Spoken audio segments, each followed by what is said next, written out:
بارے میں بتا رہے ہیں کہ اسلام میں کون سا فائدہ ہے۔ اسلام کے معنی اللہ کے سامنے سر جھکانا۔ اسلام کے معنی کیا ہے؟ اللہ کے سامنے سر جھکانا، اس کا کہنا ماننا، اس کے بتائے ہوئے راستے پر چلنا۔ ہم سب کو اللہ نے پیدا کیا ہے،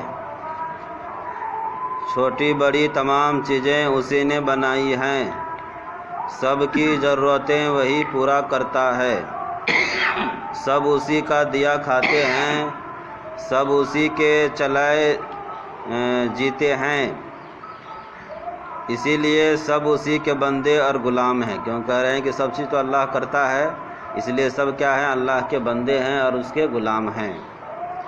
زمین، آسمان، سورج، چاند، ستارے، سیارے سب اس کے تابع ہیں۔ یعنی کہہ رہے ہیں کہ زمین میں جتنا چیز ہے سب کس کے تابع ہیں؟ اللہ پاک کے تابع ہیں اور اسی کے حکم سے چلتا ہے۔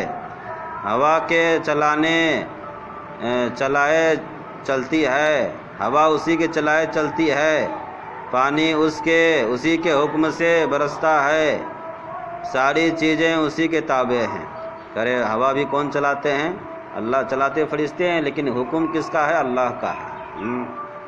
کرے ساری چیز اسی کے تابع ہیں اور اس کے بتائے ہوئے راستے پر چلتی ہے۔ ہمارے لیے بھی صحیح راہ یہی ہے کہ اسی میں ہم سب کا بھلا ہے کہ ہم اللہ کا کہا مانیں۔ کہہ رہے ہیں کہ ہم سب کا بھلا کس میں ہے؟ کہ ہم اللہ کا کہا مانیں، اس کے حکموں پر چلیں اور اس کے بتائے ہوئے راستے پر چلیں، یعنی اسلام کو اپنائیں۔ اسلام کس کا بتایا ہوا راستہ ہے؟ اللہ کے حکم جو ہے نا وہ اسلام ہے۔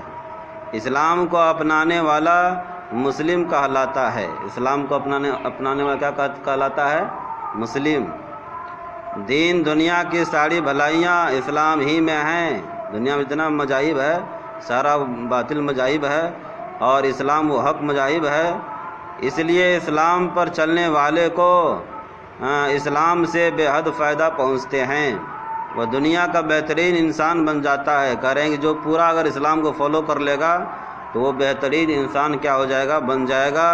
اس میں انگنت خوبیاں پیدا ہو جاتی ہیں، وہ بھی ایسی کہ خوبی میں کوئی غیر اس کا مقابلہ نہیں کر سکتا۔ یہاں اسلام پر چلنے والے کی چند خوبیاں لکھی جاتی ہیں۔ وہ نیک